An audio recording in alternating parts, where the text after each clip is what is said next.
आज इस रिकॉर्डिंग में हम exercise 7.3 class 10th maths trigonometry chapter से रिलेटेड एक टॉपिक को स्टडी करेंगे, that is general angles and coterminal angles. So अगर हम एंगल की बात करें तो सबसे पहले देखते हैं कि हम एंगल को किस तरह से ड्रॉ करते हैं। सो जब भी हम किसी एंगल को ड्रॉ करते हैं तो एंगल में हमारे पास एक आर्म होता है जो कि फिक्स आर्म कहलाता है, जबकि दूसरा जो आर्म है वो कहलाता है टर्मिनल आर्म। सो जैसे कि हमने यहाँ पर एक एंगल ड्रॉ किया है जिसमें हमारे पास दो आर्म्स हैं, this is called fix arm, और ये वाला जो आर्म है ये कहलाता है सेकेंड इज़ टर्मिनल आर्म। जब भी हम किसी एक पॉजिटिव एंगल को मेज़र करते हैं तो पॉजिटिव एंगल को मेज़र करते हुए हम हमेशा एंटी क्लॉकवाइज डायरेक्शन में मेज़र करते हैं। फॉर पॉजिटिव एंगल्स हमेशा एंटी क्लॉकवाइज डायरेक्शन में एंगल को हम फॉर्म करेंगे,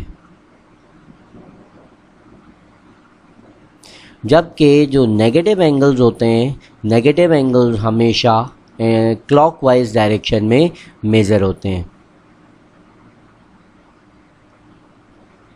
सो इसकी एक एग्जांपल ले लेते हैं हम, like for example we have positive 45 degree. So जो फिक्स्ड आर्म है उससे रिलेटेड एक और इम्पॉर्टेंट बात कि फिक्स आर्म हमेशा जो पॉइंट है या जो फिक्स आर्म की जो टेल है वो हमेशा ओरिजिन पर होगी, और ये हमेशा फिक्स आर्म एक्स एक्सिस के अलोंग बनाया जाता है। तो दिस इज़ फिक्स्ड आर्म। और अगर हम पॉजिटिव एंगल शो करें तो we will rotate this into the anti clockwise direction, जबकि अगर हम नेगेटिव एंगल को शो करें तो हम एंटी क्लॉकवाइज डायरेक्शन में रिप्रेजेंट करेंगे। सो लेट्स से I am drawing 45 degree, so let's से दिस इज़ पॉजिटिव 45 डिग्रीज। तो एंगल जो है हमारा फिक्स आर्म से, ये जो टर्मिनल आर्म है वो हमेशा एंटी क्लॉकवाइज डायरेक्शन में मेजर होगा। Likewise let's say I am drawing -45 degree, तो -45 डिग्री को ड्रॉ करते हुए भी हम हमेशा fixed arm along the x axis रखेंगे, और अब इस बार मेरा जो एंगल है वो क्लॉकवाइज डायरेक्शन में मेजर होगा। So this will be my 45 degree. So ये वाला जो एंगल है क्योंकि मैंने क्लॉकवाइज डायरेक्शन में मेजर किया था, तो now this is negative angle, that is -45 degrees. Okay, so अब देखते हैं हम what are the coterminal angles. So let's say we have this coordinate system जिसमें हमारे पास ये positive x axis and this is our negative X axis, जबकि ये हमारा पॉजिटिव वाई एक्सिस और ये नेगेटिव वाई एक्सिस हो जाएगा। और यहाँ हमारे पास लेट्स से जैसे अगर टर्मिनल आर्म हमारा इस एक्स एक्सिस के अलोंग आ रहा है, so this is 0 degree, this will be our 90 degree, जबकि जो नेगेटिव एक्स एक्सिस है ये हमारा हो जाएगा 180 degrees and this is 270 degrees, और ये हमारा वंस अगेन हो जाएगा 360 degrees. So coterminal means that if two angles जिसका टर्मिनल आर्म सेम हो, ऐसे एंगल्स को हम कोटर्मिनल एंगल्स कहते हैं। फॉर एग्जांपल अगर मैं यहाँ पर एक एंगल ड्रॉ करता हूँ, let's say this is angle from positive x axis in anti clockwise direction. So let's से the angle this is +30 degrees. तो ये हमारे पास एक कोई भी एंगल है जिसका टर्मिनल आर्म फर्स्ट क्वाड्रेंट में आ रहा है and the angle measurement of angle is 30 degree. इसी तरह से अगर फॉर एग्जांपल एक एंगल है जो कि पॉजिटिव एक्स एक्सिस से स्टार्ट होता है और कंप्लीट एक रोटेशन करने के बाद ये इसी पॉइंट पे आके एंड होता है। सो जब एक कंप्लीट रोटेशन कर ली तो यहाँ तक इसके अंदर एंगल हो गया 360 डिग्रीज प्लस 30 डिग्री मोर इन दी एंटी क्लॉकवाइज डायरेक्शन। तो ये हमारे पास जो सेकेंड एंगल मैंने बनाया है उसका टर्मिनल आर्म भी इसी एंगल के ऊपर ही लाई करेगा। दिस मीन्स दैट कि अब ये जो मैंने एंगल शो किया है या रिप्रेजेंट किया है, this is 360 plus 30 degree. This means the angle here is 390 degrees.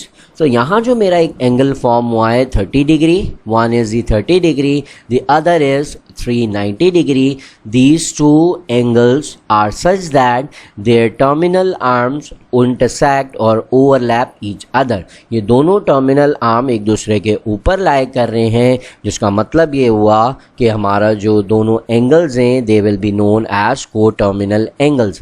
इसी तरह से एक और एग्जांपल हम लेते हैं. लेट्स से मैंने पॉजिटिव एक्स एक्सिस से एक एंगल बनाया है and this angle is 360 degree, this is 60 degrees. सो एक एंगल मैंने 60 डिग्री फॉर्म कर लिया. इसी तरह से अगर मैं एंगल इस तरह से फॉर्म करूं कि पॉजिटिव एक्स एक्सिस से स्टार्ट होता है, देन एक कंप्लीट रोटेशन करता है और फिर वापस यहाँ तक सेम टर्मिनल आर्म के ऊपर आ जाता है ये एंगल.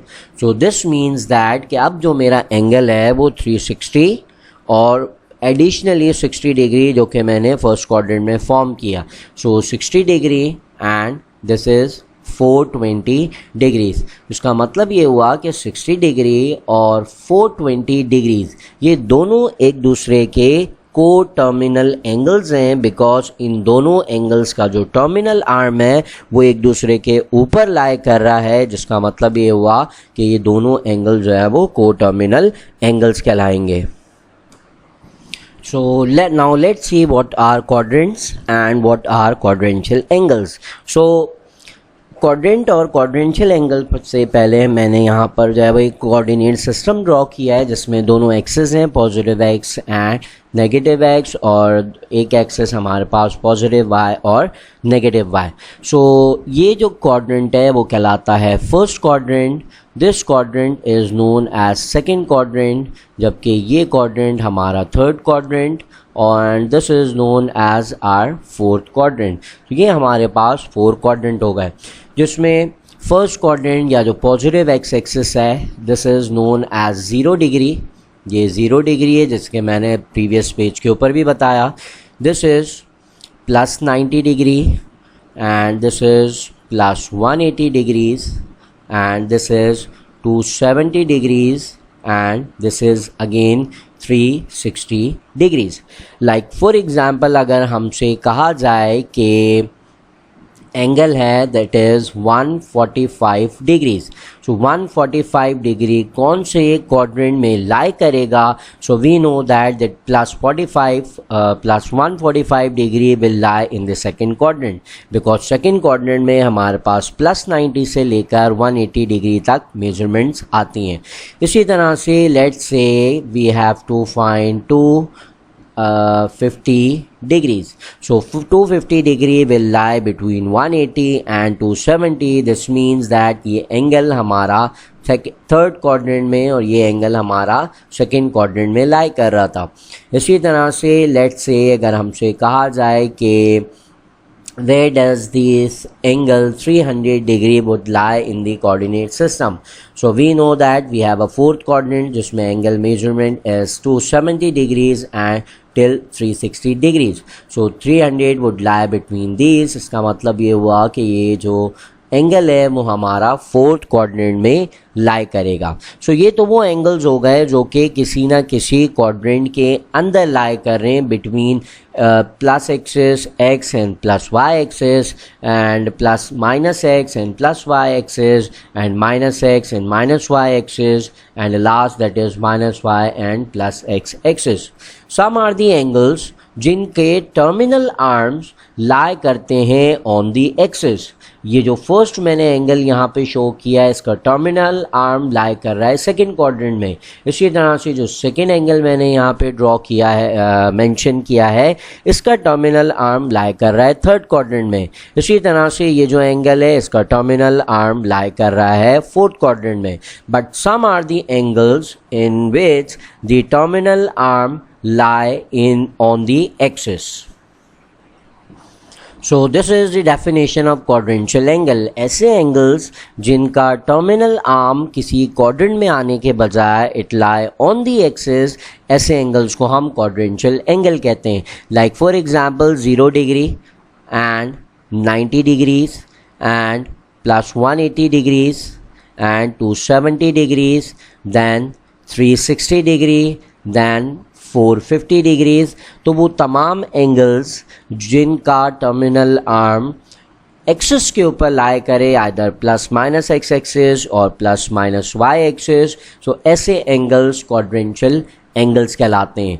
लाइक फॉर एग्जांपल अगर हमारे पास 360 डिग्री है, या फिर अगर हम नेगेटिव एंगल्स देखें, सो लेट्स से -90 डिग्री जो कि माइनस वाई एक्सिस पे आएगा, इसी तरह से -180 डिग्री जो कि हमारे पास यहाँ नेगेटिव एक्स एक्सिस पे आएगा, then -270 degree, then -360 degree, then -450 degree. So जब तक हम +90 करते जाएंगे हमारे पास क्वाड्रेंशियल एंगल फॉर्म होते जाएंगे। So quadrantal angles are those in which terminal arm lie on any of these 4 axis. ऐसे एंगल्स को हम क्वाड्रेंशियल एंगल कहते हैं। सो अगर हम इन तमाम क्वाड्रेंशियल एंगल को देखें तो ये तमाम जो एंगल्स हमारे पास मौजूद हैं, they all are divisible by 90। तमाम ये जो एंगल्स हैं वो 90 से कम्प्लीटली डिवाइड हो सकते हैं। So whenever we have to identify any angle, either it is a quadrantal or not, we will divide by to 90.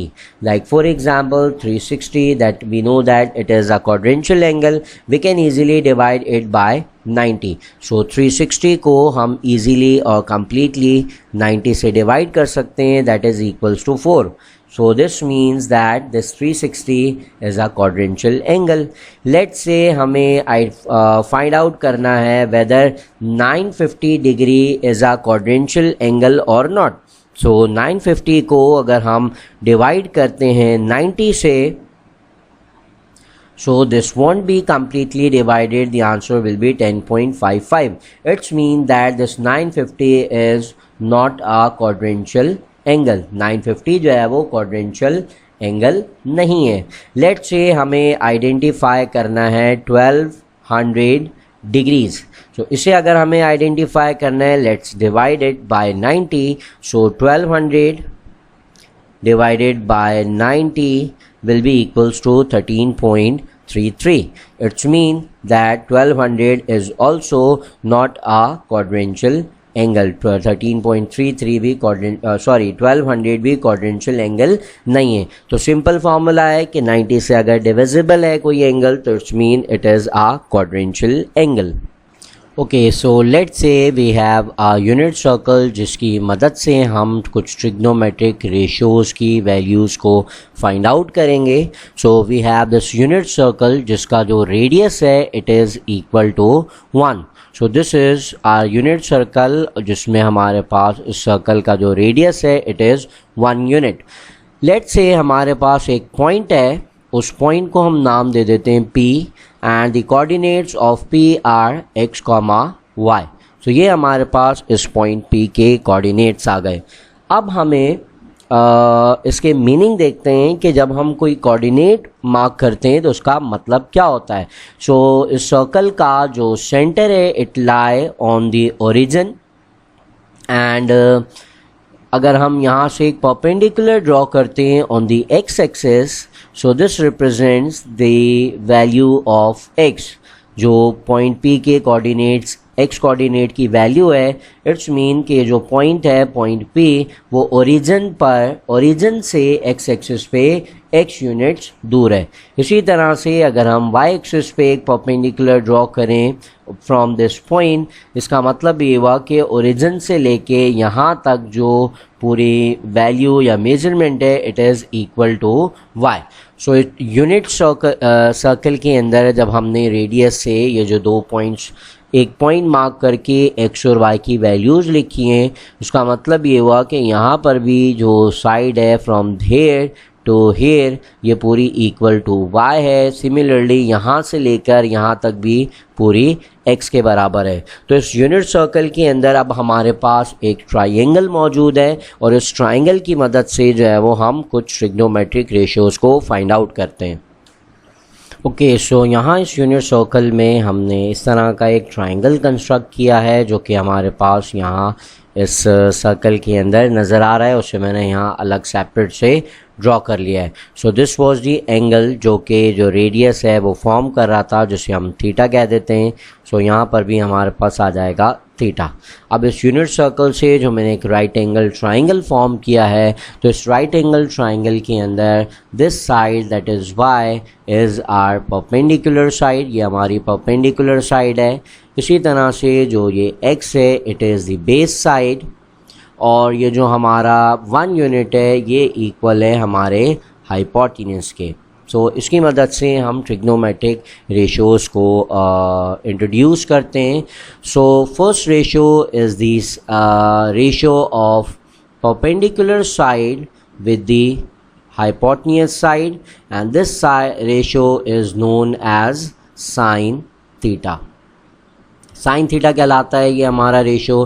तो इस ट्राइंगल के अंदर अगर हम देखें तो perpendicular is y and hypotenuse is 1, so y over 1। So from this unit circle we know that sine theta is equal to y। So ये हमारे पास वैल्यू आ गई फॉर साइन थीटा। इसी तरह से हम एक और रेशियो लेते हैं साइड्स का। Let's say we take the ratio of base to the hypotenuse. So base और हाइपोटेन्यूज का जो रेशियो है वो कहलाता है cosine theta. So from this triangle base is x and the hypotenuse is 1। So this means that cos theta will be equals to x। So यहाँ हमारे पास सेकेंड ट्रिग्नोमेट्रिक रेशियो आ गया दैट इज cos थीटा। इसी तरह से remaining ratios मैं यहाँ फाइंड कर रहा हूँ। Let's say we take the ratio of perpendicular side to the base side, और परपेंडिकुलर और बेस साइड का जब रेशियो लेते हैं तो this ratio is known as tangent theta. So from right angle triangle perpendicular is y and the base is x. So this means that in a unit circle tangent theta is equals to y over x. सो ये हमारे पास tangent theta के लिए formula आ गया। इसी तरह से अगर हम देखें so y is equals to sine theta and x is equals to cos theta. इसका मतलब ये हुआ कि अगर हम y की वैल्यू यहाँ पर पुट करें जो कि साइन थीटा के बराबर है, और x की वैल्यू को पुट करें जो कि कॉस थीटा के बराबर है, तो sine theta over cos theta will be equals to tangent theta. सो ये एक और हमारे पास फॉर्मूला है जो कि साइन थीटा का होता है। तो ये 3 बेसिक हमने ट्रिग्नोमेट्रिक रेशियोज़ यहाँ पे इंट्रोड्यूस किए हैं। साथ साथ इसके इन्वर्स रेशियो भी देख लेते हैं और the reciprocal ratio. Sine theta का जो इन्वर्स रेशियो होता है it is known as cosec theta. So cosec theta is equal to 1 over y। इसी तरह से कॉस थीटा का जो इन्वर्स रेशियो है it is equals to secant theta, और sec theta that is equals to 1 over x। Tangent theta का inverse ratio देखें तो it is equal to cotangent theta that is equals to x over y, और cotangent theta को हम sine cos की form में भी लिख सकते हैं। So cotangent theta is equals to cos theta divided by sine theta. तो ये हमारे पास वो तमाम ट्रिग्नोमेट्रिक रेशियोज़ आ गए जो कि हम साइन और कॉस की फॉर्म में किसी भी राइट एंगल ट्रायंगल की साइड्स की रेशियो की फॉर्म में रिप्रेजेंट कर सकते हैं।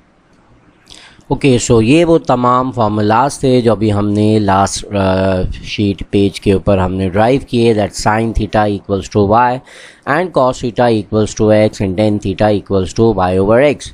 उनके जो रिवर्स रेशियो थे, रेसिप्रोकल रेशियो थे, cosec theta is 1 over y, sec theta 1 over x and cotangent theta x over y. यहाँ कुछ और फार्मूलाज मैंने लिखे हैं, that sine and cosec are reciprocal of each other.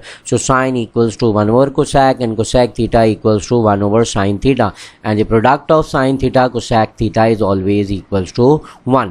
इसी तरह से cos and sec are reciprocal, so cos equals to 1 over sec, sec equals to 1 over cos, and sec theta cos theta is equals to 1, and same goes with tan theta and cotangent theta.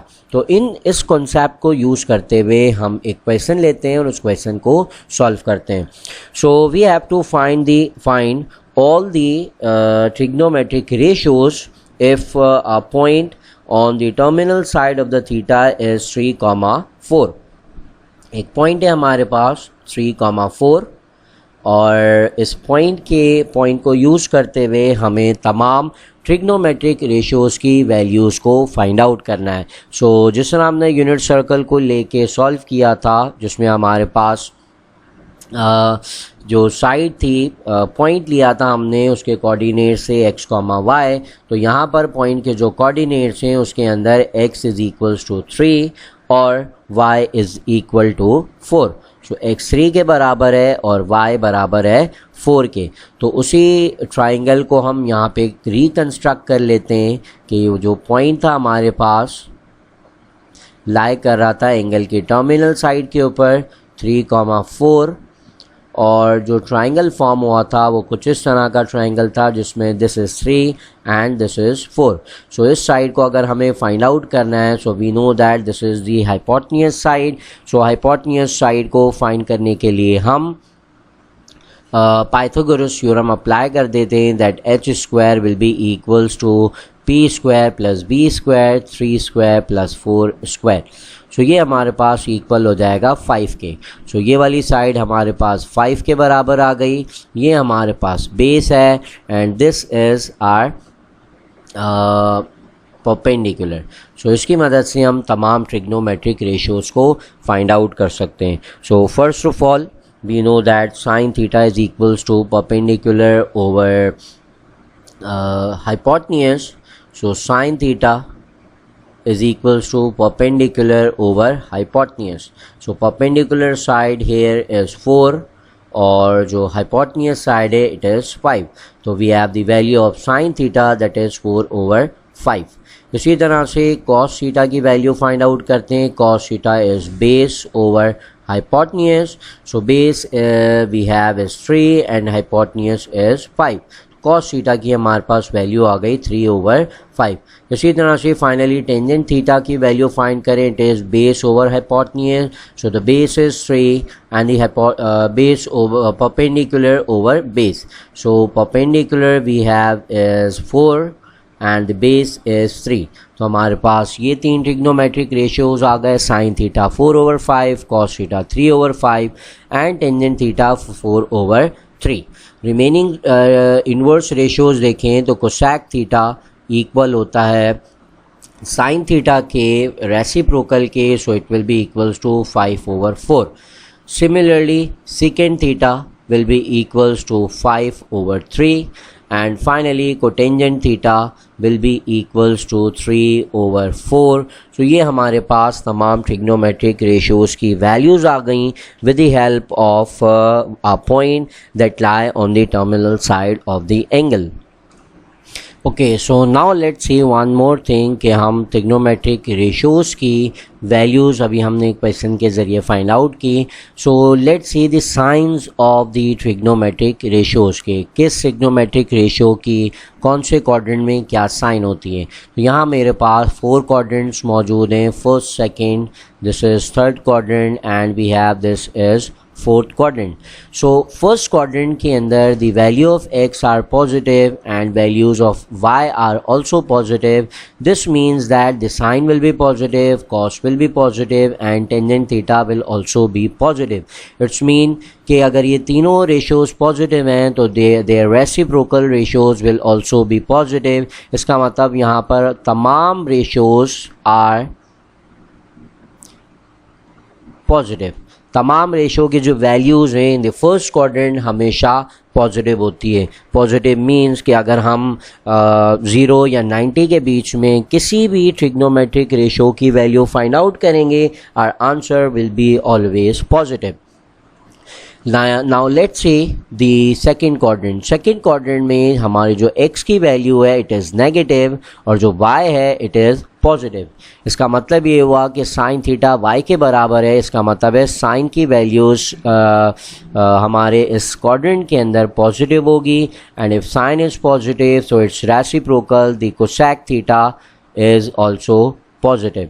अगर हम cos को देखें, cos x के बराबर होता है और x यहाँ नेगेटिव है, इसका मतलब है cos theta is negative, so sec theta will also be negative in the second quadrant. Tangent theta को देखें तो y ओवर x के बराबर होता है, y पॉजिटिव है, x नेगेटिव है, तो it's mean the ratio of positive to the negative will also be negative. So tangent theta इस क्वाड्रेंट के अंदर नेगेटिव होता है सेकंड में, साथ साथ कोटेंजेंट थीटा भी सेकंड क्वाड्रेंट में नेगेटिव ही होगा। Finally let's see the third quadrant जिसमें नेगेटिव x है and the y is also negative. इसका मतलब है साइन भी नेगेटिव होगा और कॉस की वैल्यू भी नेगेटिव होगी in the third quadrant. Sine is negative, so cos theta is negative and the reciprocal cosec theta negative and the sec theta is also negative. Tangent theta को देखें तो y over x के बराबर है, x is negative, y is negative, so negative divided by negative will be positive. तो इसका मतलब हुआ कि टेंजेंट थीटा पॉजिटिव होता है थर्ड क्वाड्रेंट में and cotangent theta is positive in the third quadrant. Last quadrant की तरफ चलते हैं। तो लास्ट क्वाड्रेंट के अंदर हमारे पास x is positive while y is negative, x positive होता है और y नेगेटिव होता है। तो इस तरह से साइन की जो वैल्यू है हमारी, sine will be negative, so cosec theta will also be negative. Cos अगर हम देखें तो x पॉजिटिव है तो कॉस पॉजिटिव होगा और सेक थीटा भी पॉजिटिव होगा। टेंजेंट थीटा में x over y over x है तो y is negative, x is positive, so tangent theta इस क्वाड्रेंट के अंदर negative, so as cot theta will also be negative in the fourth quadrant.